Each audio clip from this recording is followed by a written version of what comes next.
even though the book covers a very long span of history and then into the future, the emphasis is on the present. So it's not just an academic book that says, okay, here's the layout of history. It says, we have a current problem, and how did we get to that problem? And then how could we potentially fix that problem? And then, of course, it defines the problem and goes into details around the problem. And the way I would describe it, essentially, is that money is broken in a global scale. I'm excited to plow through this. Very excited. You know what? I'm most excited about, Stig? I'm excited that all these years that I've been doing Bitcoin-focused podcasts, I can now just point to a book and say, if you read this, it's just going to like sort it all out and you're going to understand why. And it really makes my job a whole lot easier. So I'm excited to go through this with Lyn. Fantastic. So I should say that the episode you're listening to now, it's the first part of a two-part series. So this episode goes out Saturday night, September 2nd, and it will focus on money, banking, rise and fall of the global monetary orders. And then the second part, which Preston will host, that will be released on Tuesday night, September 5, and will focus more on Bitcoin and native internet money. And so, yeah, I'll be the main host here for the first episode, and then Preston will run the second one. And luckily, Lyn will be with us for both of those episodes. And Lyn, can I just say that this is an amazing book. I'm holding this up to the camera here, my printed version. It's I mean, like you and like Preston, you know, I read a lot, and I'd say it can sometimes be a bit of a blur, you know, like this book and that book. I don't know. Let's say I did 35, 40 books, something like that so far this year. But, you know, I'm pretty sure whenever I look back in 5 years, 10 years, this is the book I'll remember from 2023. It's such a good way to put it, Stig. It's such a good way to put it. Lyn, I know we're just gushing over your book. Right. You're looking at us like we're crazy, but seriously, it is a memorable book. I remember, to Stig's point, so many people will be like, well, where did you read that? And I'm just kind of like, I don't know. Right. In fact, I probably read that in multiple books, what I just said. And this book really is a standout. It is going to stand out in my memory for many different reasons. But anyway, we'll stop gushing. Well, I appreciate that. And one thing I'll add is that, you know, I often think about writing a book, and I've written some PDF books before about equity investing and stuff. And this is the first time I decided to write a flat out published book. And the reason I waited a while was because I didn't want to write a book for the sake of writing a book. Just over the course of years of writing and researching, eventually a couple key pieces or themes or structures fell into my head, and the book kind of organized itself. And once that framework existed, I was like, okay, well, now I have to write it. And now there's actually a book there. I'm not going to force a book to exist. And instead, the book foundation kind of, you know, as I kind of just a couple key themes that I thought were under described in literature and not covered enough, and that I had a unique angle. And so I appreciate that you guys think it stands out, or at least is memorable in a certain way, because that delay of actually, you know, not writing a book until an actual book exists, I think is a way to go. So Lyn, when you say that, and I look at the book holistically, and I look at the way that you laid out the book, I suspect that one of the biggest issues that you felt like you had an insight to is you actually understood the problem definition of why Bitcoin. And I suspect that when you have discussions with numerous people in finance, that's the one thing that they have the hardest time understanding Bitcoin, because they don't even understand the problem that it's solving.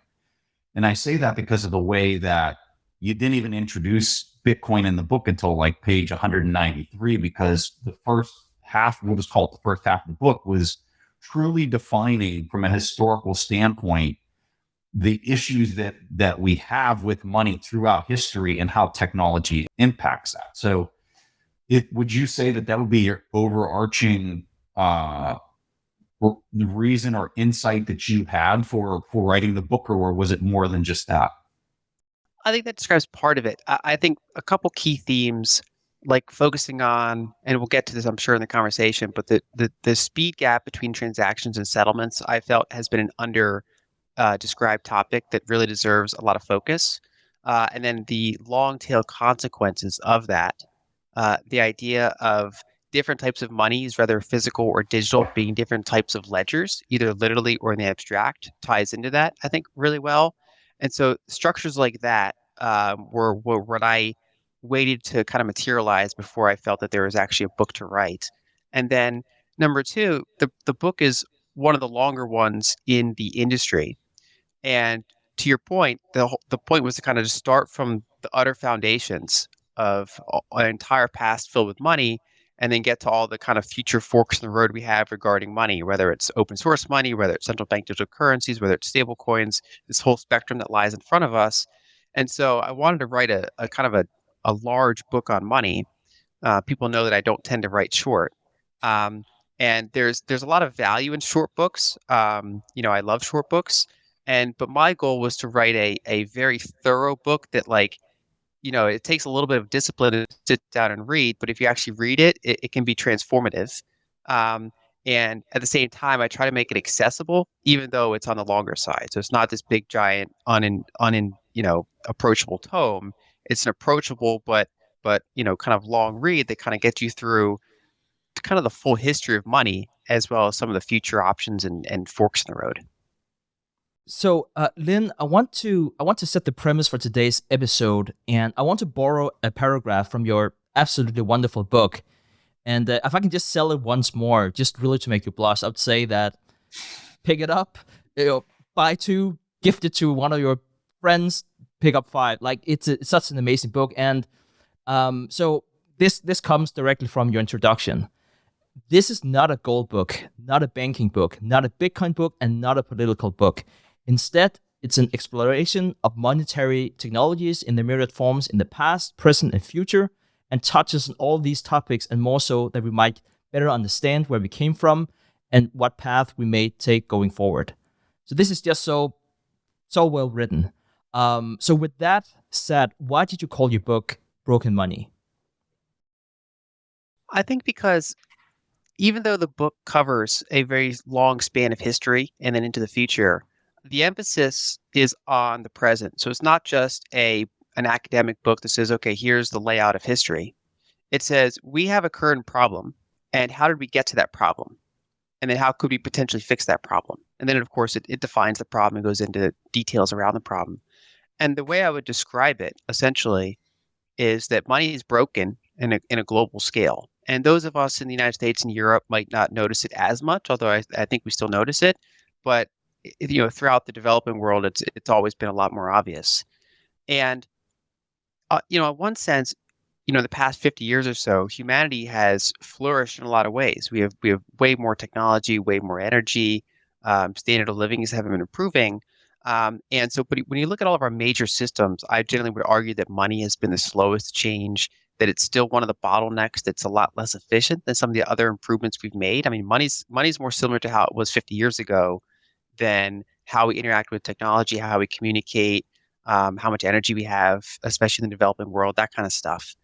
And I think one thing that summarizes the problem is that there are about 160 different fiat currencies in the world, each with a local monopoly over their own jurisdiction, and then virtually no acceptance outside of their own jurisdiction, unless you're the dollar or maybe the euro.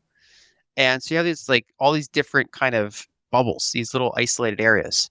And if you happen to be born in the top 20, it's workable enough. Your money devalues slowly, but you have plenty of investment options. Your money's easy to exchange, it's liquid. But if you're born in the long tail of other currencies, you have this currency there's been multiple dozens of hyperinflations within our lifetime. So just since the 1980s, there's been multiple hyperinflations, dozens. There's been many other triple-digit inflations. There's been constant double-digit inflations. Many countries don't have rule of law and have authoritarian tendencies, so money can just be arbitrarily frozen with no real recourse. And so really where you're born affects how easy it is to accumulate liquid capital, which is a foundation of growth.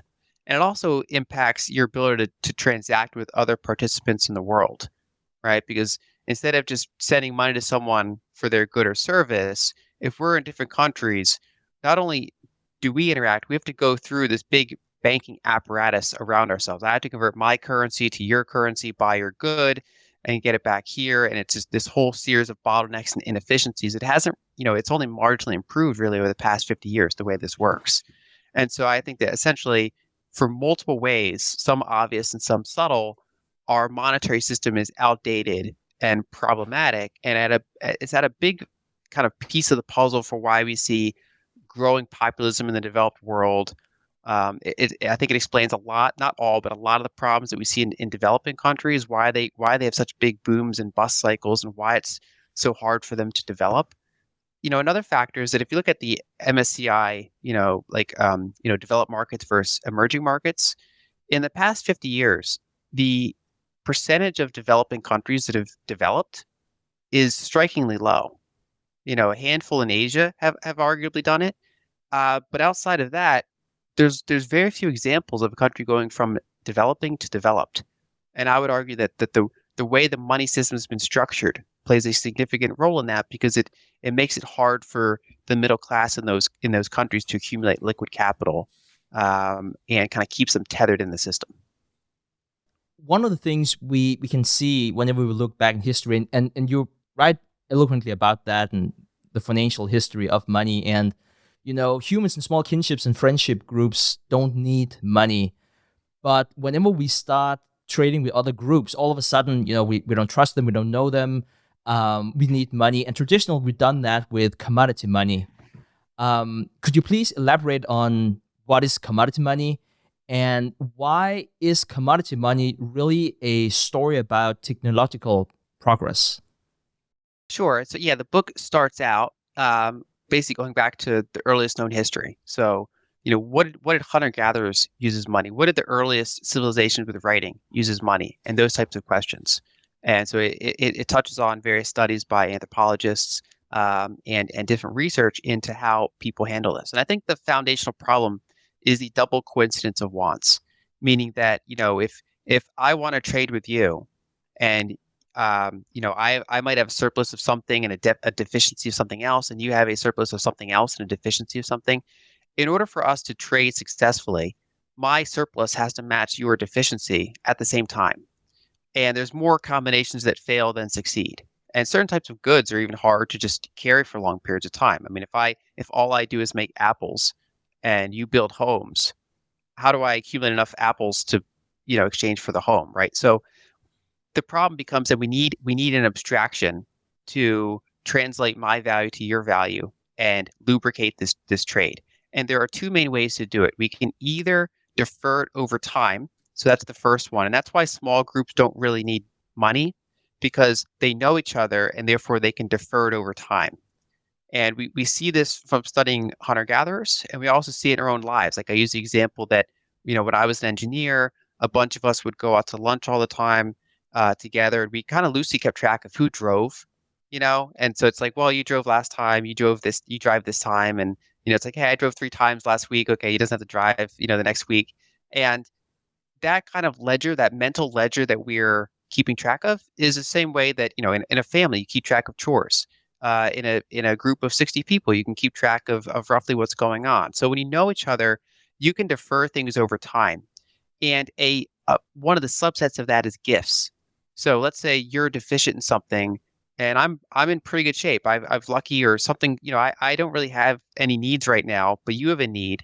I could help you. I could give you some of my surplus to help you through your need, because I'm now basically banking some insurance in our group, so that I know in the future there's a good chance that I'll need something. And if you or Preston or others are someone I've maybe helped in the past in this kind of hypothetical kin example, then you'd be able to help me later, right? And so basically that's the one way to solve the double coincidence of wants, is by deferment over time. It's a type of credit, really. The problem is that only works with people you know well, or have some sort of legal structure in place in more advanced societies. So the other way to do it is with spot trading, but you need something that's more universally desired. So not everybody needs spears. They're big and bulky. If you have a spear, maybe a backup spear, you don't need 8 more spears. You're not going to save your wealth in spears or giant bulky furs or things that rot or things like that. And so what we generally see in societies that objects that are small, scarce, portable, long-lasting, divisible, they tend to recurringly pop up as ways to lubricate trade. And so in hunter-gatherer societies, this is often shells or teeth, but shells or shell-like objects where they would put some of their surplus time and energy when they have a period of abundance into making various ornamentations. So shell bead bracelets, for example, takes a ton of work. It's intrinsically enjoyable for people wearing it and seeing it. It's a way of displaying your status and your past period of abundance. But then it's also you can store a lot of value in a small way that you don't have to carry. And should you ever need something more utilitarian in the future, you now have this rare object that you can potentially trade, even to a stranger for it, or to other members of your group that are maybe not as close, and it represents final savings. Like they don't have to remember that there was a favor there. It's a way of final settling, even among people you might know. And so that's what the evidence shows, and I point to a lot of literature showing that hunter gatherers and then early civilizations, commodity money would develop, and it started with shells, and it would other things. It could be cocoa beans, it could be grains, it could be silver, eventually gold. We moved up the technological ladder, but they are a way to solve the double coincidence of wants when you can't rely on time. You can't rely on time and trust. One of the most, and this was one of my favorite sections, and I might keep on saying this is one of my favorite sections because there were so many. I don't want to go too much into detail with this because I kind of feel that's like either you get it, you probably don't, but like you just yeah. Well, I understand money now. Yeah, sorry. Stig, what I like about this is in economics, you have these two schools of thought. You have the Austrian and the Keynes, two different models, right, that argue and battle all the time. And what she just laid out, whether people realize it or not, she talked about both of those schools in a very as rudimentary way that you could possibly imagine it. The first is the favors amongst friends, right? And then the second, which would be the Austrian, is the exchange of the beads. And so she starts off the book with this and then really kind of it just illustrates in such an expressive kind of way in the book as to how technology takes both of those very rudimentary schools of thought and kind of it interpolates them out into the future through how technology continues to expand both of those two ideas in a way that I've never, pieced it together at such a core and raw level. So Lyn does such a great job explaining it there, but that's truly at the essence of what she's doing. She's breaking out these two schools of thought at their most raw and basic level. As human group encounter each other over time, the number of commodities money dwindled down just to a few. And every time a commodity money encountered gold and silver in the competition for money, gold and silver won out. Now, I guess there are two questions I would like to ask you to that. Why was that so? But why would even superior money like gold and silver eventually run into issues? So basically, it's going up the technological ladder. When people in early civilizations were in different parts of the world, obviously they have different environments around them. So you might have cocoa, you might have grains, you might different types of things, and so they use different types of money. But as civilizations would encounter each other, if an industrial society encounters a non-industrial society, they can quickly make a lot more of the non-industrialized money, whereas the reverse is not true. And then if two pseudo-industrialized countries come into place, it's easier to make more copper, for example, than it is to make more gold. And so over time, the scarcest commodities won. And in this sense, the scarcest doesn't mean it's super rare. It's not like meteorites or rhodium or something. It's something that's still sufficiently liquid and fungible, and people identify it and they have it and they know what it is. But it's very hard to increase the supply on a percentage basis. And so basically, for lack of a better word, it's the stock to flow ratio. How much exists? What is the stock of the total amount of that commodity in that region? versus how much is produced per year, or how much could be produced per year, even if you tried really hard. So, if you're using tobacco as money, which some places did, it's pretty easy to make a lot more tobacco. If tobacco is being overvalued because so many people are holding it and giving it a monetary premium, it's easy to go out and plant a ton more tobacco. Whereas if gold is heavily used, it's really, really, really hard to go out and meaningfully increase the amount of gold in the system on a rapid basis. And so the short answer is that as civilizations found each other, they moved up the ladder to the scarcest monies that were still liquid and fungible and divisible and recombinable. And so that ended up being gold and silver. Now, eventually, they even ran into problems when we started to abstract money. So even though they are divisible and recombinable and authentifiable, they're not easily doing so. And so, especially if you're moving large amounts of gold, along the Silk Road or something like that, that's very dangerous. It's very burdensome. And so in many ways, we started to develop these proto-banking systems, even before, modern banking of like Italy, before then, you'd have like Islamic traders along the Silk Road, 1,000 years ago. And it's like, okay, how do we transport value safely and efficiently over long distances? And well, the answer was abstraction. So, instead of bringing gold long distance, there's networks of people that know each other, merchants, and I could go to one city, exchange gold for a piece of paper that's just like authentifiable. And when my caravan travels along the Silk Road and I wind up in another city that recognizes that other merchant, I can then exchange that paper for gold. And that merchant knows that he now owes the other merchant at some future time. And so you have early rudimentary credit, early rudimentary bills of exchange in order to grease the efficiency of trade. And that really got a big jump when the telegraph was invented and then deployed. So throughout the 1850s and 60s, it started to be meaningfully deployed across Europe. And then 1866, you connected cross Atlantic. And so now you could send information, roughly the speed of light. Whereas before, all throughout history before then, there's virtually no way to send information more quickly than humans could move around. Other than like fire signals in the distance, or but there's very few ways to send information quickly. But once we had the telegraph, we could send information around the world very quickly, and then by extension, we could send transactions around the world very quickly. We can communicate over Morse code between New York and London virtually in real time, and say, okay, this bank XYZ owes other bank ABC money. We're doing this transaction, and that gold settlement can happen weeks or months or never later.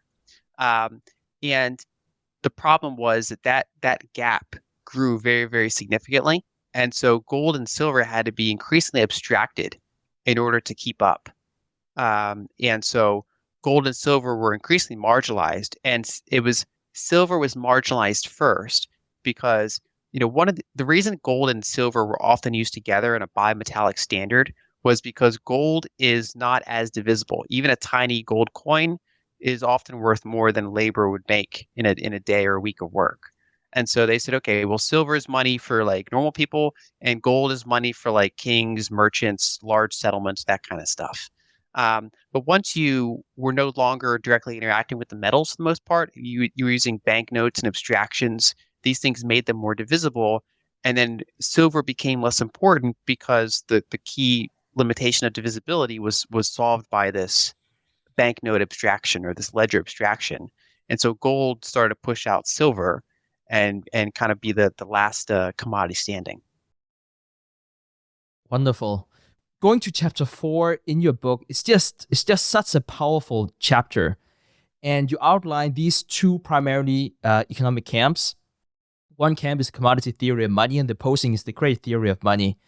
And what I think you do so well, Lyn, because whenever we talk about like these academics say this and the other, like what I think you do so well in this book is that you make it way more digestible. So much, it's so easy to understand for us, and it's not as daunting as it sometimes can be whenever you're reading those thick, dusty economics books. So could you please talk about both of those theories, but also how you so beautifully are reconciling the two different theories? Sure. So going back to the earlier conversation of the two ways to solve the double coincidence of wants, it's either a highly saleable good or it's deferment over time. And so when you look at the major economic literature where people try to figure out what money is and define what money is, there's these two silos that a lot of these theories tend to gravitate around. And so one of them is the commodity theory of money, and that goes back to Aristotle. Then Adam Smith, in the modern times, kind of revitalized that, and then the Austrian school, really built upon that. And so the idea there is that a money, the most saleable commodity naturally emerges in societies, and that is what's used as money as a form of spot trading.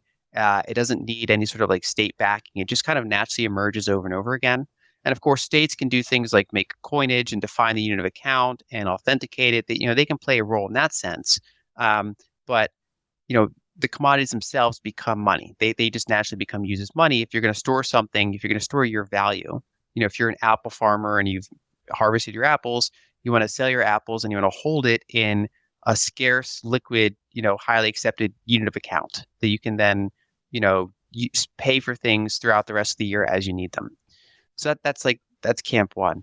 Camp two said, well, it's not necessarily commodities per se, and they would argue that instead credit is at the root of money. So, if you sell me something and I don't have money on me, or what I make you don't need right now, I could give you a claim for stuff I produce. So, if you are if you're a brewer and I'm a butcher, and I want some beer, I can give you a claim slip that says, okay, this is now redeemable for half a pound of beef. And you could either redeem it at a future time, even though you don't need beef right now, or you could give that to someone else for something that they have of value. And so the idea was it's about obligations. It's about credit. That's the foundation of what money is. It's about the fact that someone owes something else. And so what I try to do is look through these and see how they contrast and how they're related. And so my argument, I'm not the first one to say it. There's other people have said that, money is the best ledger. And so what my book does is really take that to its logical conclusion and explore all the ways where money is a ledger. And so what I argue is that in the abstract, all these types of money are basically ledgers. So in credit, it's a more literal ledger. If we're friends or we're hunter-gatherers, the ledger is a mental one. We keep track of roughly who is pulling their weight, who's falling behind, who's over-contributing, and who has built up social insurance, who hasn't, that kind of thing. Whereas in a more complex society, you have a more of like an administrative state. So, for example, in Babylon, you'd have the temples keeping track of extensive ledgers in clay tablets. It's one of the earliest writings, and it's one of the earliest kind of formal monetary systems. So these are extensive credit-based systems. Whereas commodity money is interesting because it's an abstract ledger. It's saying, okay, instead of humans running the ledger, we're going to let nature run the ledger. And so if there's a region filled with hunter-gatherers and they have shells, nobody knows how many shells exist, but they roughly know the properties of how hard it is to make a shell, especially like a strand of shell beads. They look at others, they can roughly see how common they see them. And then by exchanging it with someone else, physically exchanging it, that updates the status of the ledger. So if you look at this from like a God view, you see the whole field, you can see the whole ledger of who owns these shells, how many shells are there. And so no participant necessarily sees the whole ledger, no humans maintaining the ledger, but the properties of nature and the collective human action are maintaining this ledger. And one thing I explore when reconciling these different conceptions of money is that generally in times or contexts of high trust, people tend to defer more towards credit money, right? So if it's your friends and family, you defer with credit. You say, okay, well, I'm doing this favor, or here's a gift, and that's just how that's kept track of. Similarly, in a highly organized state, let's say Babylon of its era, or of course the modern day with central banks and stuff, we often, again, defer to credit. It's workable enough. It's highly convenient. Sometimes it's mandated, and we defer to credit. Whereas in societies where things have broken down, or we're dealing with strangers where we're not from the same system, then the commodity money tends to take over, because that's where you don't have trust, you don't have the luxury of time, deferred settlement. And so you say, no, I'll give you this if you give me this at the same time.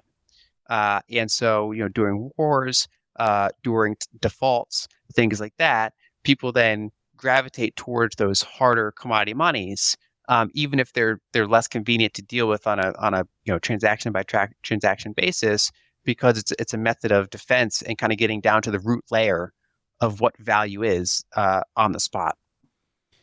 Now, Lyn, one of the things we talked about here on the show a few times is how the human brain tends to think very linearly, and that we all also have a recency bias. Now, what I love about your book is that you look back at financial history for literally thousands of years. And if we look back at the 20th century, the current system as we know it today, it's really the exception and not the rule. Could you please outline the fractional banking reserve system and why you compare it to a game of musical chairs, a system that functions for a while, but if something stops the music, it can all fall apart quickly? Yeah. So as humanity began abstracting money, we didn't want to deal with the gold and silver directly. We'd rather have someone else hold them for us, and we have various paper receipts or ledger entries that we can more easily give to others in exchange for goods and services. You then have a kind of a foundational issue. If someone's holding all the gold and they're issuing all the claims for gold, and then they see that, at any given time, very few people ever redeem the gold, and it's just sitting there. And they say, well, I could lend a small percentage of it out, and it won't matter because most people never redeem the gold anyway. And so even as long as I leave a buffer, it should be fine. And then, of course, you push it until you've actually lent out most of the gold. There's two ways to handle lending. And in practice, only one of them tends to be used. So there's fractional reserve banking and full reserve banking. So full reserve banking, another way of calling it is duration matching banking, which is that if I deposit money in a bank and I have the right to pull it out at any time, then they should have all that money there. On the other hand, if I want to buy a certificate of deposit, I could lock up money for 2 years, and then now the bank can make loans with that money for up to 2 years durations or less, right? So they've duration matched their liabilities and their assets. The far more common type of banking, basically ubiquitous, is fractional reserve banking, where they make two promises at the same time that are, during times of stress, not reconcilable, and then they hope through probabilities that occurs rarely. So I deposit money that they tell me you can pull this out at any time. It's a demand deposit. You can pull it out at any time during normal banking hours. But then they go out and lend most of that in illiquid loans. And so at any given time, no more than 5 or 10% of people can come in and pull their money out, even though all of them are promised that they could if they wanted to. And the bank relies on the probability. What are the chances that more than 5 or 10% of people are going to want their money back at the same time? And that works for years, it works for decades, but eventually the system gets so over levered, so liquidity mismatched, that a small problem, it could be a natural disaster, it could be a war, could any sort of significant event, or even just it can fall from its own just leverage, eventually hits the system. And then the problem is everybody realizes that there's far more claims for gold or money than there is underlying gold or money. And so you get massive defaults, you get massive problems. It's this huge cascading issue. And so that's kind of one of the hearts of the modern financial system, is that pretty much anything you can do, you will do. And so basically, because fractional reserve banking can be done, it tends to be done everywhere, and it tends to be legally sanctioned as something you can do, even though in some sense you're kind of making a claim that you can't really back up when stuff hits the fan. And so that's kind of the heart of modern banking. And of course, as those types of crises inevitably happened every few years or decades, you'd have various ways to try to mitigate them. And the formation of central banks, you can argue, really is two main purposes. One was to fund war, right? So the Bank of England really was created to finance war. So that's number one. And number two is central banks were created to try to say, okay, during these rare occurrences where this game of musical chairs stops, so people have far more claims than there is underlying gold. That works most of the time, kind of like how musical chairs, if there's 8 kids and there's 7 chairs and they keep walking around the chairs, and as long as music's going, it's fine. But every once in a while, when the music stops, one kid's not going to get their chair. Now, if you have a game of musical chairs with like 100 kids and 10 chairs, when the music stops, you can have absolute mayhem. And so the question becomes: is there something you can make as a backstop? And so one of the solutions that multiple different societies kind of landed on was a central bank. This is okay. We can come out and kind of create more base claims to bail out these banks that run into liquidity problems all at the same time. And also one of the answers that commonly came up was peg breaks. So they'd say, okay, well, I know that claim was worth an ounce of gold, but times are tough. So now all these claims are only worth half an ounce of gold. And so everybody kind of gets a haircut to deleverage the system of claims versus base metal. And so that kind of dilemma, the way that we do banking, has been at the source of how these kind of rolling crises work and why the systems somewhat become more centralized over time in these recent centuries. Let's talk about the last century. Let's talk about Bretton Woods. That was poorly designed from its conception in 1944, and looking back, it was destined to fall inevitably. Now, as you also outlined in your book, the system that we have now is also poorly designed and is also on track to be replaced eventually.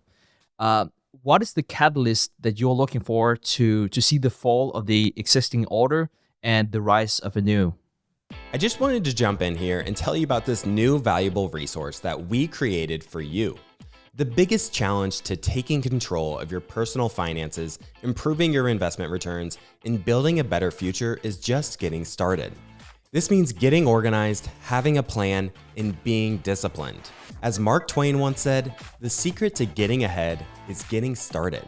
If you're not satisfied with where you're at financially, whether that be not having enough savings at the end of each month, watching your cash being eroded away by inflation, or maybe you're not sure where to get started with investing, down in the description below, we put together a free guide for you called The 4 Simple Steps to Take Control of Your Personal Finances and Life. You can get this free guide by clicking the link in the description below.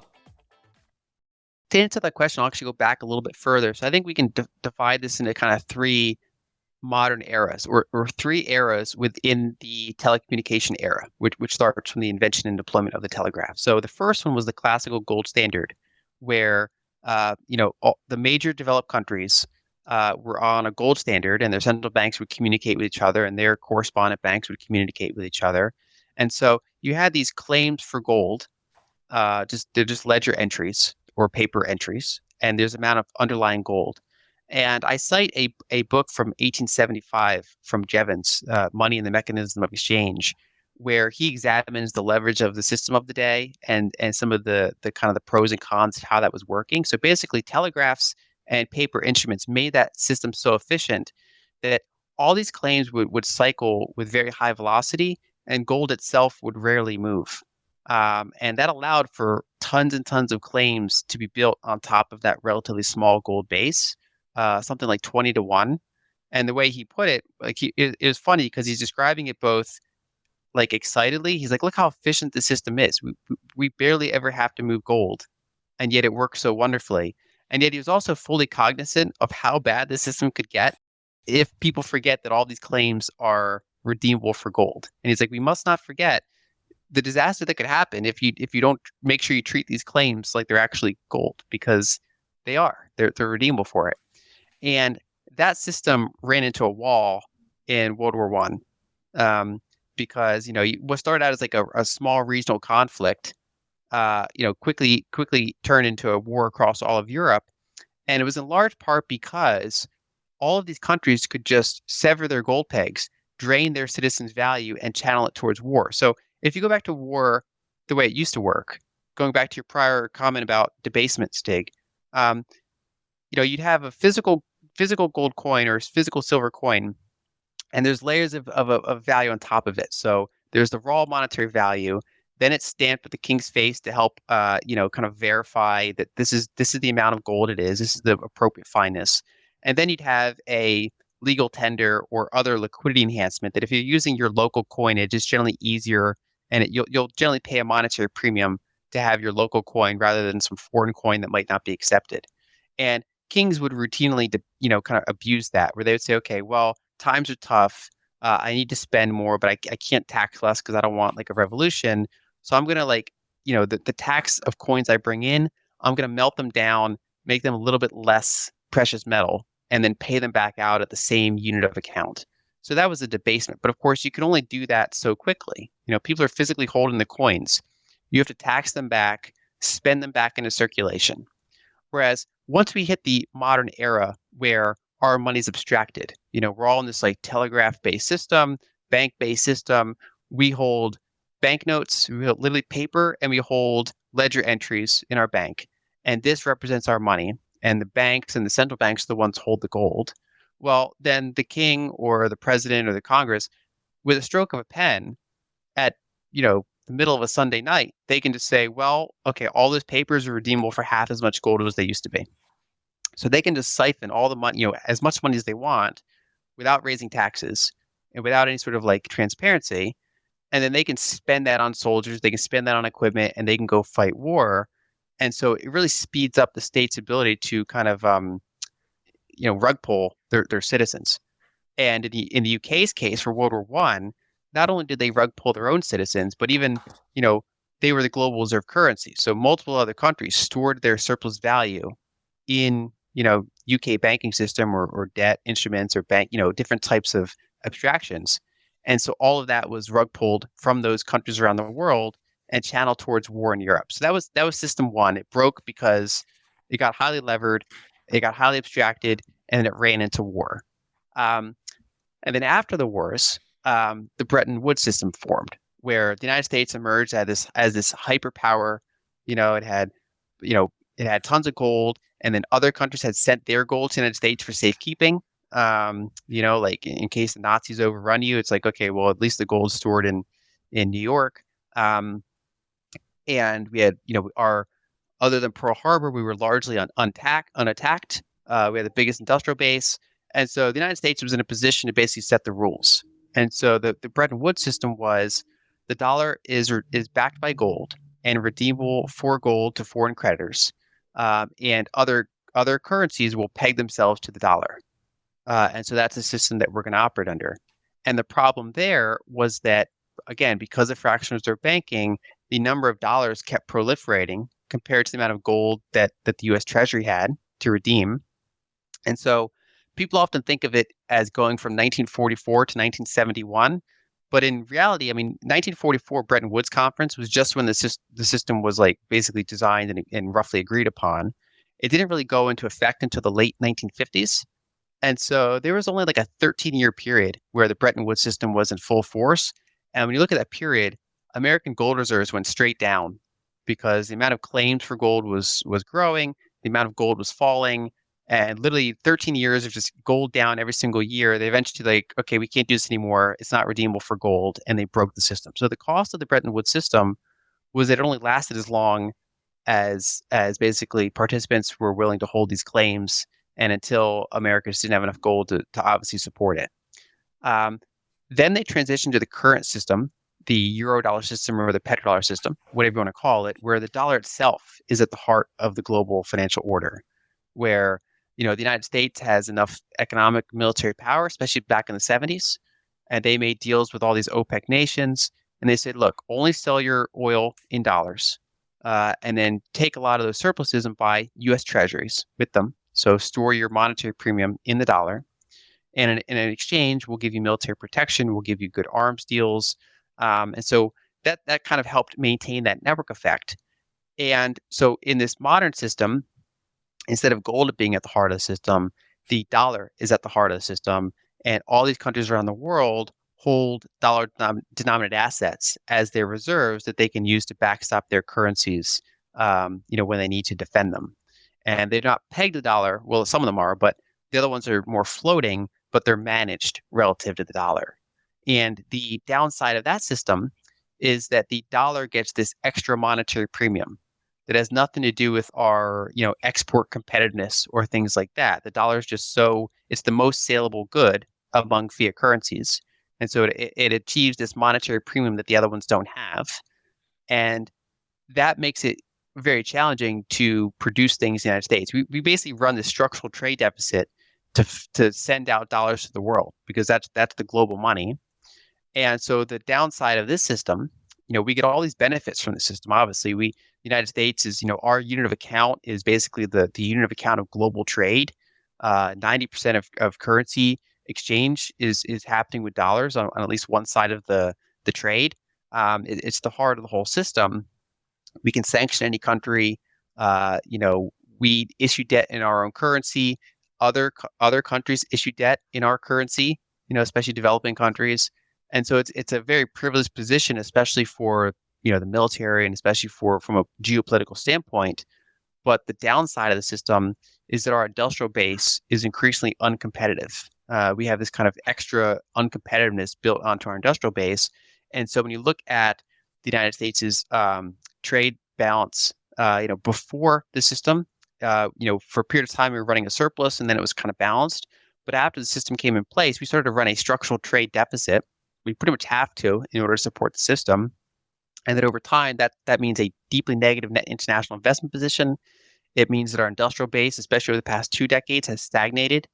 And so we become very services oriented, and we become kind of this hollowed out shell that has a lot of geopolitical reach around the whole world, even as at home, our industrial base suffers, our infrastructure suffers.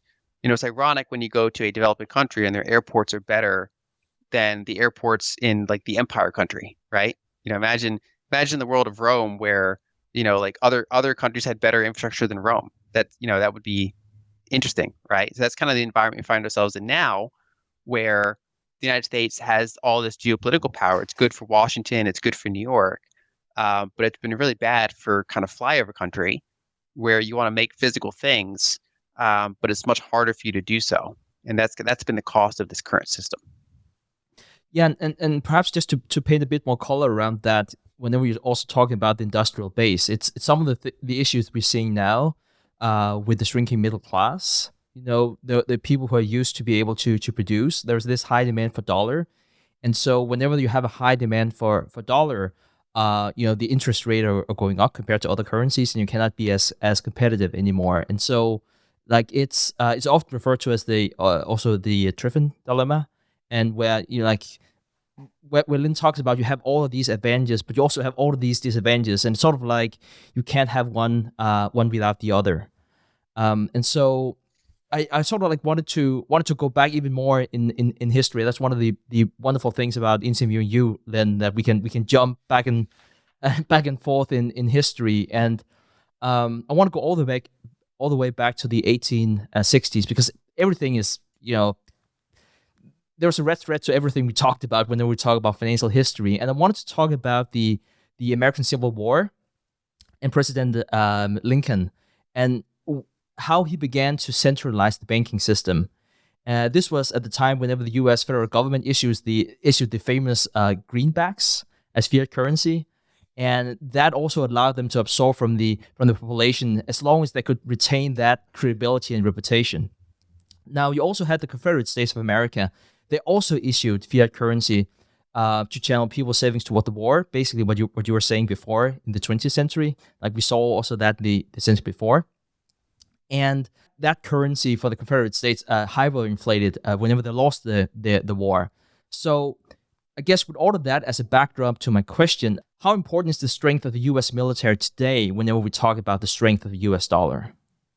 Yeah, that's a good question. And to touch on that initially, again, the 1860s are interesting because in addition to the Civil War and all that, you had the telegraph system recently deployed, right? So that that telegraph system, in the United States is partially what allowed centralization of the banking system to occur in the first place. It's hard to centralize something if you can't even rapidly communicate across that large area. And so again, that's why I focus so heavily on technology as a driver of what money is, or what the layers on top of money are, because without the foundational variable, it's hard to have the derivatives of that. So it's interesting timing how that worked out. I'm not saying obviously telegraph caused the war. I'm saying that the banking system was centralized in part for the war, but it could only be centralized to that degree because the telegraph had been deployed to various degrees, or at least it made it far easier to do it. So to answer your question, I would say that the credibility of a currency is largely tied to that country's economic size, rule of law, and then ability to define itself or protect itself, right? So if I like I have Thai baht and Egyptian pounds and Norwegian kroner in the drawer next to me, and they're not very saleable where I am in New Jersey, even though in particular the Norwegian currency is quite strong. It's like the richest country per capita, or one of the richest countries per capita, but it's a small country, and that currency is not very saleable outside of Norway. People don't even know what they would do with it. So I'd have to probably trade at a discount to get it off my hands, so that someone could figure out what they want to do with it. Whereas the dollar, because it's a claim tied to the world's top two economy along with China, but also combination of rule of law, openness, and all these things like that, the dollar is far more widely recognized, and so it's far easier to get the dollars and spend them for something in countries around the world than smaller and less saleable or less open currencies. Now, the military plays a role in that, because if a country can't defend itself and can't defend its own rule of law, then that whole structure degrades. But I think there's a feedback loop as well, because a military can only be strong if the underlying economy is strong, and it's harder for economy to be strong unless their monetary institutions are reasonably robust.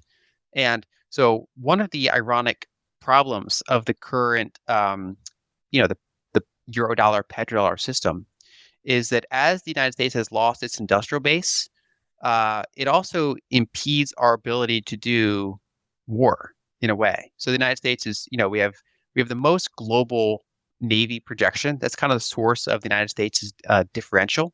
And of course, the nuclear arsenal that the United States and a handful of other countries have. But our ability to exert physical force in a distant location is now somewhat impaired by the fact that our industrial base is so weak. It's like we have to buy parts from China if we ever have a conflict with China. It's like that's how we kind of found ourselves, because we've deindustrialized our heartland.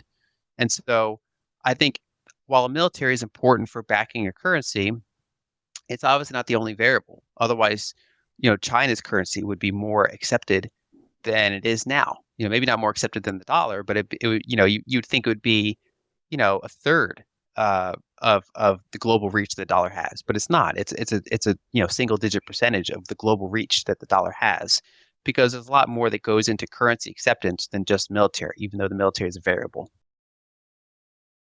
Yeah, thank you for clarifying that, Lyn. I think that's so important to understand in historical perspective, and if we can continue on that thread here,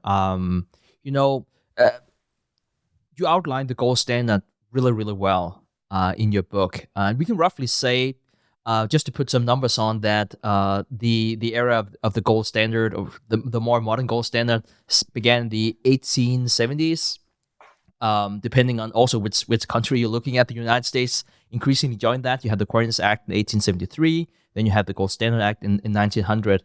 And today, we don't have a single country. We almost have 200 countries in the world, and no one is using the gold standard. We had the shift in 1971 with Nixon that we talked about quite a few times here in the show. We took the U.S., more or less the world, of the gold standard. There were a few exceptions, including Switzerland, that was the last remaining country in 1999. Talk about a small country with very little military power that still plays a role compared to its size. So sort of like to your point before about the U.S. military.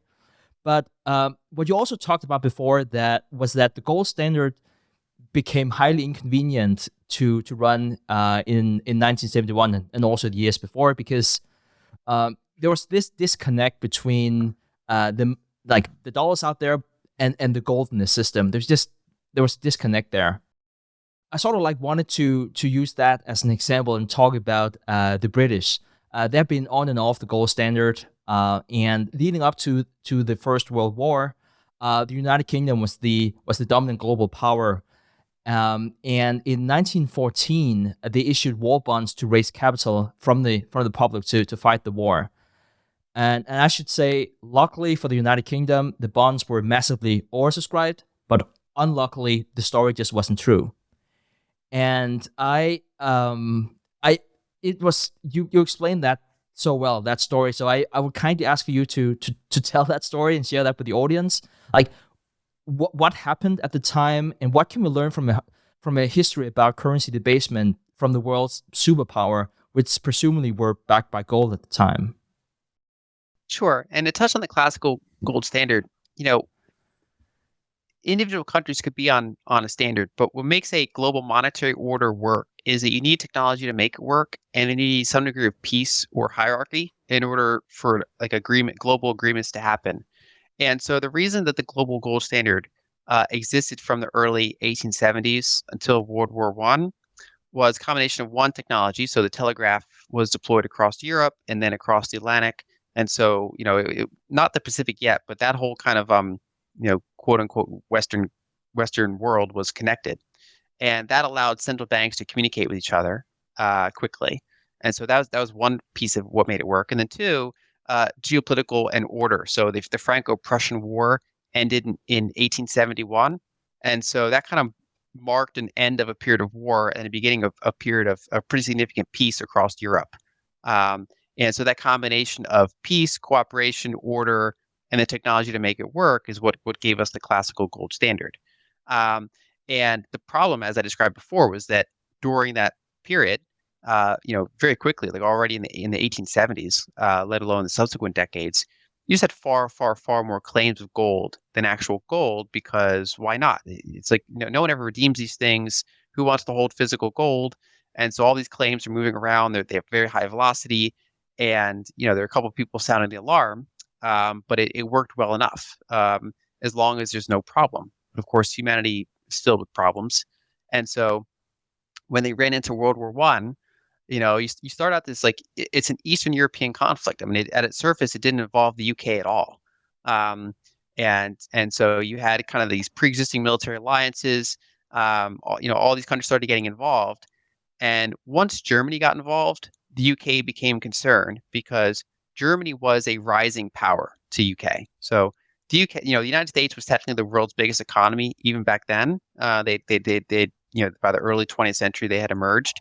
But we were isolationist and pretty federated, so we were not considered a threat.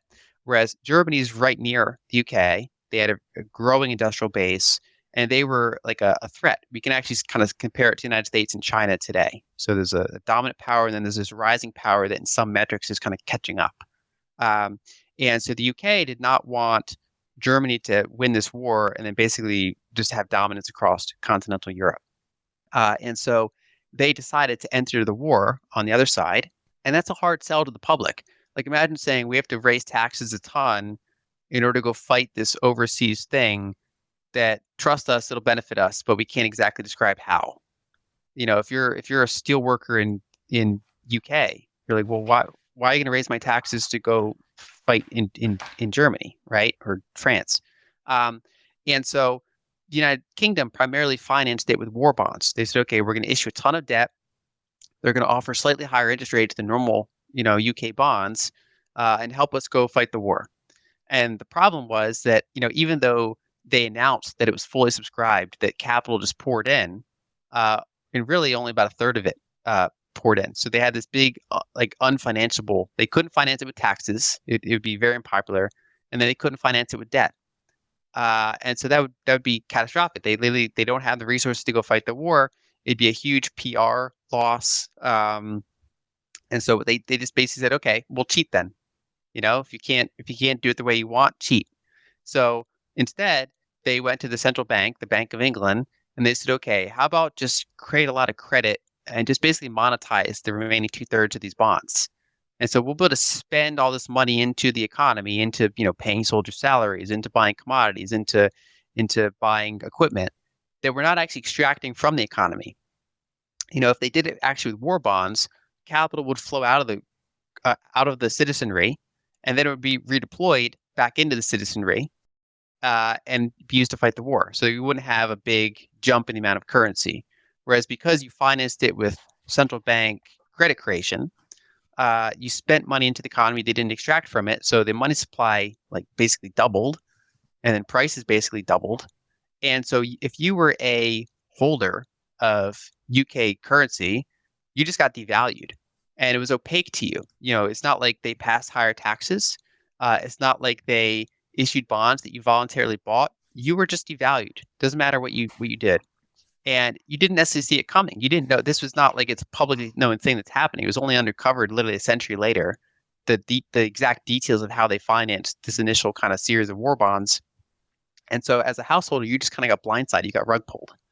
And then worse yet, if you were a foreign country that was either due to colonialization holding UK assets or voluntarily holding UK assets because they're the global reserve, most powerful country, you got rug pulled too. You're holding this foreign currency that just got basically cut in half, and then it's all just channeled into fighting in continental Europe.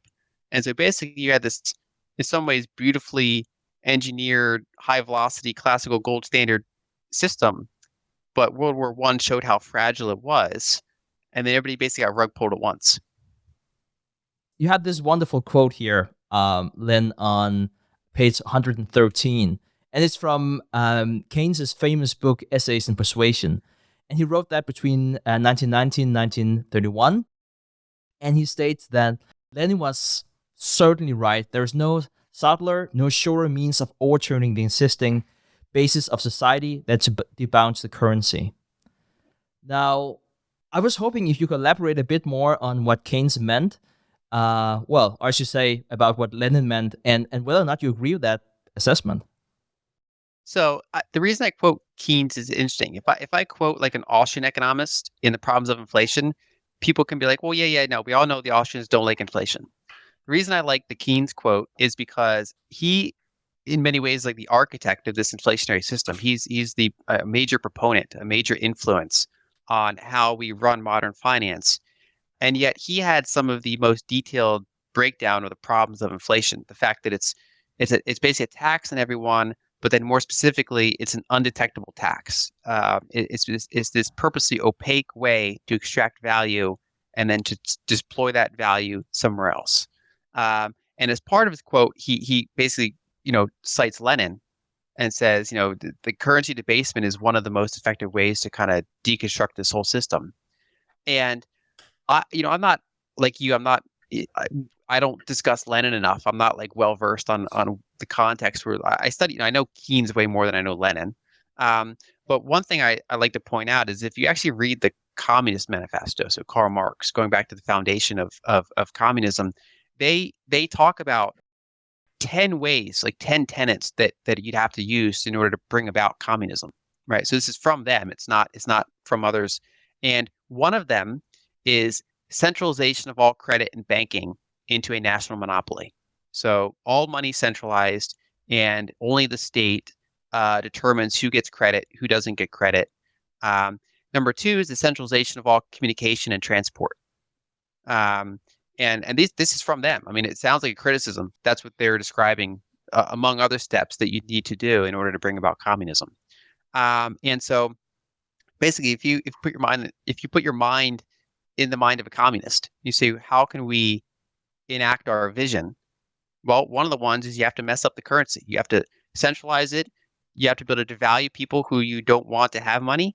You have to be able to redirect the value from whatever someone's holding to whatever you think the state should do. And so that's basically what Keynes is talking about, that you have this untransparent way to take value from others. And it's funny because Keynes was one of the few that was aware of the Bank of England's kind of trickery during World War One.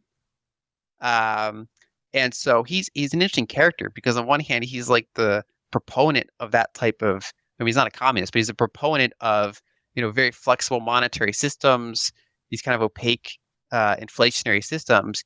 And yet he's also describing in detail why it can be harmful, especially if overused. And here we are. Now, and let's actually stay a bit with that thought. But in your book, Lyn, you state that, and I'm just going to quote here, to this day, there's never been a satisfactory explanation as to why the United States invaded Iraq.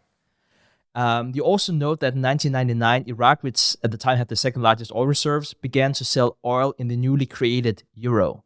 Now, this might sound crazy if you're listening to this in 2023, but the world was very different in 1999, and the euro was a serious contender. Like, the power relationship between Europe and the US were just very, very different at the time.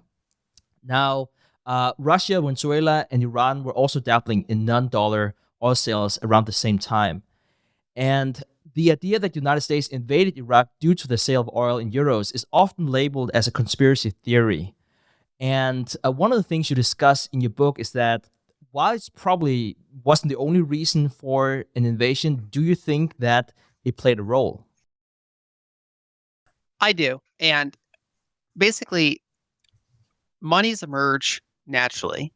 And to some extent, that even includes fiat currencies. So, if you go to an Egyptian and he's holding physical dollars, because he doesn't want to hold too many Egyptian pounds because they devalue quicker.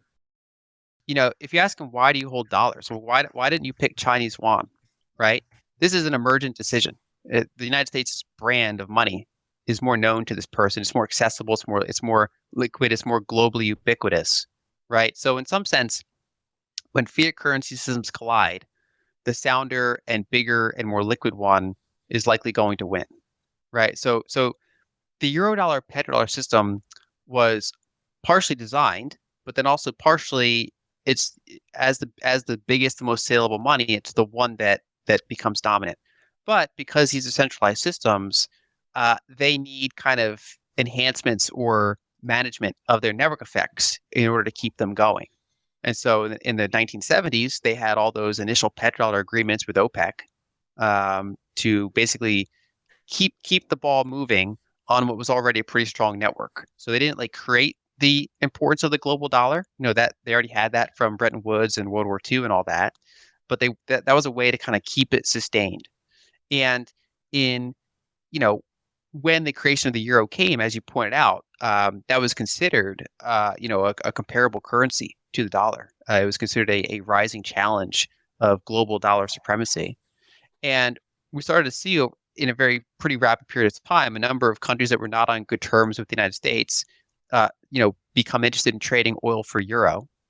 And we either went to war with them, or we destabilized them, or we sanctioned them. And it's interesting because, there are no shortage of dictators in the world. There are tons of dictators of, say, certain African countries, certain Southeast Asian countries, North Korea. We generally don't invade these areas. Doesn't matter if they're committing atrocities. We don't spread freedom to these countries. Using the phrase sarcastically, we generally do these types of actions when we feel we're ending a threat to us, or we're gaining some strategic advantage. So, after 9/11 and the war in Afghanistan, there's this period of confusion and this period of popularity and kind of pro-war mentality. And they basically use that to then go into Iraq, which does not even share a border. It's completely unrelated. And they're like, well, he's an evil dictator. He's got weapons of mass destruction. He's got to go. Then we find out there's no weapons of mass destruction. He is an evil dictator, but there's plenty of evil dictators. Why did we pick that one? The one that happens to be a major oil producer who's now pricing his oil in euros. And we go in to take him out. And then they go back to pricing oil in dollars. And so, I quote Ron Paul there because he gave a famous speech in the 2000s in Congress. So he put this all on the record, and he kind of lays out all these different regimes that every time they're not on good graces with the U.S., especially when it touches our monetary system, we tend to either outright go to war, or our CIA and others destabilize them and try to do coups and try to get them back in our favor. And so that was kind of an era where the United States felt threatened. And I would argue, and many others have argued, that a significant reason for why we did some of these military and geopolitical engagements was to try to keep the network effect of the dollar going strong. It's so interesting that you mentioned that, Lyn, and I would say probably due to my ignorance, I never really connected anything between the currency and war efforts before I read Alex Gladstein's book, Check Your Financial Privilege. I'll make sure to link to that. Preston interviewed him on his show, and I also sort of like want to use that as a segue into the next question. Which Alex also talks about, and you do really, really well in your wonderful book, because you argue that the Bretton Woods monetary system and subsequently the Eurodollar, petrodollar monetary system represents a form of neocolonialism. How do wealthy nations push inflation and volatility to developing nations of the system's periphery? So back in the gold era, the underlying unit was something that no country could print. Nobody could print gold. Some countries could mine gold, but that's an expensive process. So gold was this like neutral foundation. And then there are all these claims built on top of it, and they all kind of had to deal with this layer of abstraction and occasional defaults and problems.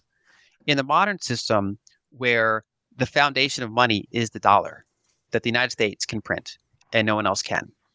And so what happens is, if you're a developing country, and you want to get foreign capital to help build your infrastructure and build your capital up, it's hard to do it in your own currency because you don't have the history, you don't have the institutions, you don't have necessarily the rule of law and the currency stability for outside financiers to want to finance you in your own currency.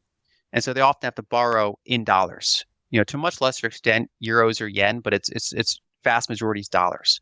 And so they have now debt in a currency that they can't print, but that one other country can print. And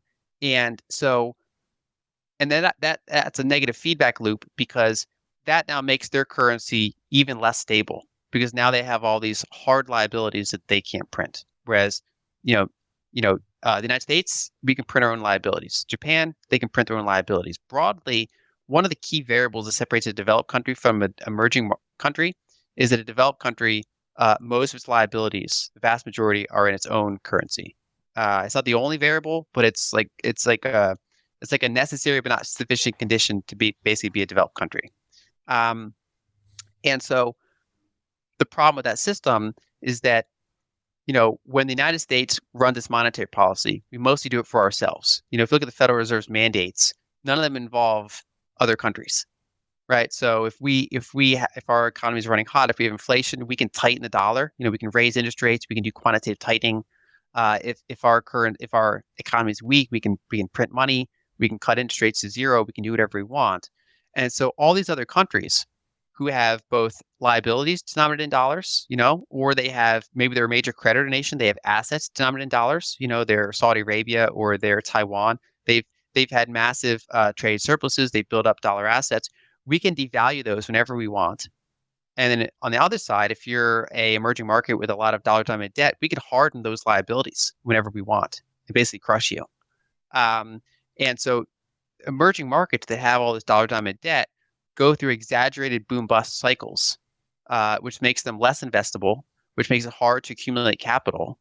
And it's not based on gold. It's based on the foundation of what a handful of people in Washington, D.C. decide to do.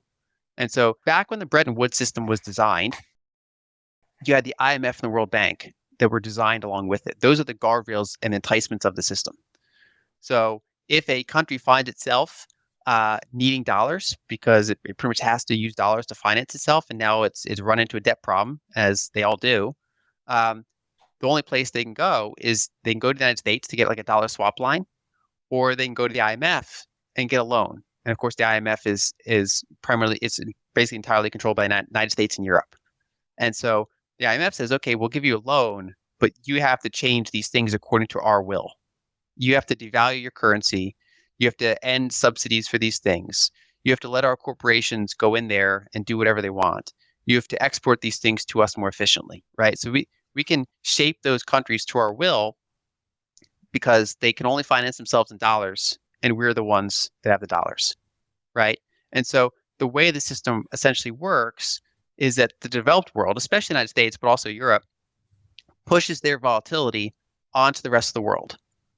And so all of the emerging and frontier markets of the world are at the side of it and just kind of getting whipsawed all around by whatever the United States and Europe decide to do with their monetary policy. And, a handful of countries like, Japan has broken out of that system. They're kind of in the club now. China has been powerful enough. That's like kind of arguably their main goal is to kind of break out of that system. They've done it pretty effectively. But with a handful of exceptions, it's very, very hard for countries to ever break out of that system. They have these constant waves of volatility pushed to them in order to stabilize and reduce volatility in the United States and Europe. It's so interesting, Lyn, how money is the underlying theme of so many geopolitical things here, and it sort of like takes me to the next question about this old joke about a woman claiming that the world rests on a giant turtle, and then she gets asked, well, that giant turtle, what does that stand on? And she's like, another giant turtle. And then you would continue to ask her, like, what about that turtle? What is that turtle standing on? And she says, it's giant turtles all the way down. And so you're using that joke as this beautiful metaphor for the U.S. financial system. So let's see if we can go from giant turtles to the U.S. financial system and tie that bow there. Then. Sure. So if you go back to the gold-based system, in terms of financial markets, most assets are someone else's liability. So a U.S. Treasury bond is an asset for me, and it's a liability for the U.S. government. Corporate equity is an asset for me, but it's definitely a liability for that corporation. Same with a corporate bond. And so most assets are someone else's liability. They're based on the ongoing operation of something else. Gold and commodity monies in general are assets that at their core are no one else's liability. So gold is it took a lot of energy to get it and refine it, and here's a gold bar, and whoever owns it, if they custody it, that's an asset, and it's no one else's liability. It's not based on the continuing work or legal claims of someone else.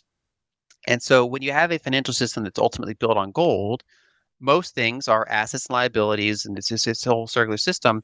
But at the very bottom of the system is gold, right? An unencumbered asset.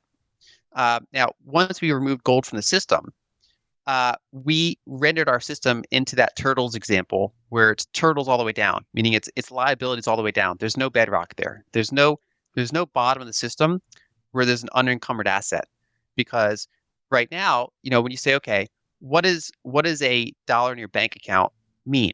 Well, it means you have a fractional IOU to a base dollar. And you say, okay, what is a base dollar?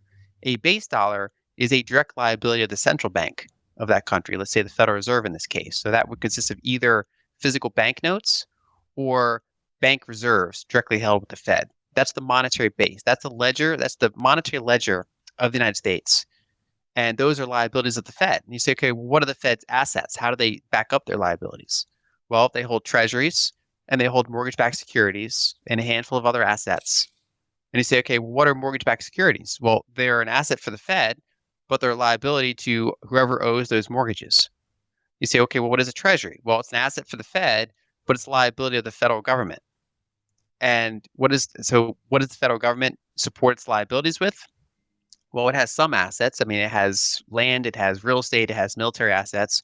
But if you add all those up, they're much smaller than, the $32 trillion that they owe. So, but their primary other asset is tax authority. They have a kind of a guaranteed income stream that helps them support, at least some of their liabilities. And so now we have this big circular system. There's no unencumbered asset at the foundation of the system. It's liability, liability, liability, liability, and it's a big circle that leads back on itself. And that's basically just the system we've had. ever since 1971. Whereas prior to that, and really throughout throughout ancient history, you had unencumbered assets at the foundation of the system. Whereas these past 5 decades have been this kind of anomaly where there's no unencumbered asset. Now, technically, you could say houses at the end of the day, when you own property, like, mortgages are basically claims on houses. There still are unencumbered assets that exist throughout the system, but the various monetary units that we use are not explicitly tied to any of them.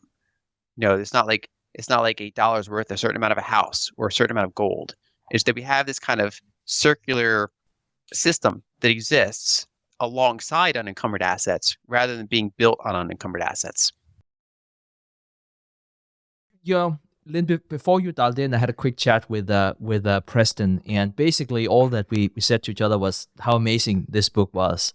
There's probably 1 or 2 books a year that really, really stand out and makes you think differently about the world. Ideas I've never heard before, or at least didn't think about that way. And for 2023, I can just say that Broken Money is in that category for me personally. I'm going to not just buy it for myself, I'm going to gift it to friends and everyone who I think could find help in your wonderful book. This is just the first part of this conversation, Lyn, we're going to have today. The second one goes out with Preston on September 5 here. But I just would like to take the opportunity to thank you for writing this wonderful book. And I probably praised it like 15 times already, but let me just say for the 16th time, like, this is such an amazing book. And it's so, It really is. So at least for me, so thought-provoking, probably because I'm completely ignorant and I haven't thought about the world like that before. And it's just outlined it so much better than whenever I start rambling about whatever. Like now, I think you said it yourself, Preston, it's just so much easier than, don't listen to me, just pick up Lyn's book and you'll get it. Preston. It's the organization of all these ideas. So like people who just listen to that first part of the discussion with Lyn, they're like, wow, there's a lot going on here. And there is, because we're kind of like pulling from various parts of the book. But for a person who sits down and reads it from the start to the finish, they're gonna walk away and they're gonna say, oh my God, it was just organized in a way that I feel like I got the whole picture now, opposed to these random or somewhat compartmentalized ideas. And that's what I loved about the book, was the organization, the flow of it, how she walks you from this very beginning. I think I was talking to Lyn offline and I started laughing. I was like, Lyn, I finished your book and I felt like almost like a boxer where they kind of like corner you into the corner of the ring for the final like uppercut below knockout, like at the end. And I know that wasn't necessarily maybe what Lyn was trying to do to the reader, but as a person who's looking at it from the outside in, it's really kind of hard to miss the really big so what by the end of the book, which is, and this is my words, Lyn, you can say, Preston, you totally missed the point, but it's this chronological history of money and technology. And then at the end, you're walking down this path of things that used to be really kind of bifurcated between like ledger money and commodity money merging.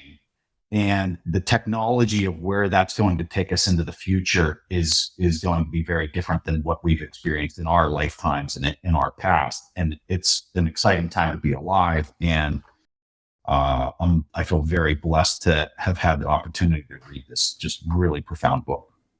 Well, I really appreciate that, and I appreciate the opportunity to talk about it.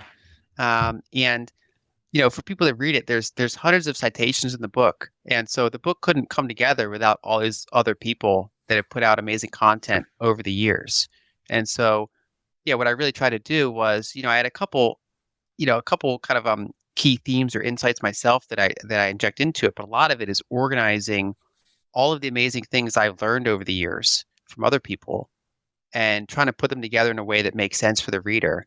So that organization and the major themes I think are really important. And also, I think one of the themes I kind of indirectly touch on is the idea of technological determinism, where like certain things naturally happen in a certain order. It's not, history is not random in that sense. If you read like The Fourth Turning from Neil Howe, for example, he kind of makes a similar argument that humanity tends to kind of go in cycles. Like what happened before kind of naturally feeds on what happens next, and then what happens in that era kind of naturally feeds to what happens after that. It doesn't mean it has to happen exactly that way, but there's certain loose patterns that happen. And so I kind of there's in a certain sense this as new technologies get discovered, they impact how we use money and what the pros and cons of that money are. But furthermore, those technology things almost have to happen in a certain order. So, for example, if we were to run the world back 10 times, how many times would the bicycle be developed before the automobile? Virtually every time, because the automobile relies on the same technology that makes bicycles possible, plus additional ones. And so there's no world where, say, telegraphs and Morse code are invented after, say, Bitcoins or central bank digital currencies or something. It's like the foundations of sending very simple information, like the abstracting transactions naturally happens before abstracting settlements on a digital scale, for example. And so it's like we can divide almost monetary history into like three parts, which was pre-telegraph, everything's physical. And then we've been in this past century and a half where we've been navigating this kind of unique environment where information goes very quickly, but obviously material objects do not.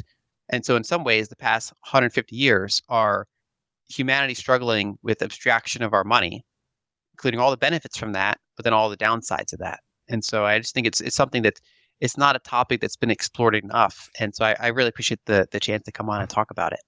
And we're about to blossom out of that second phase into a third phase, which we're about to talk about in the next part. So make sure you guys are on the lookout for that. Well said. I think that's the best way we can end this first part, this first part series here with Lyn. Again, Lyn, thank you so much, and we're just going to stop the recording and start a new one that's going to air on September 5. So everyone, make sure to download that. It's going to be a fascinating discussion.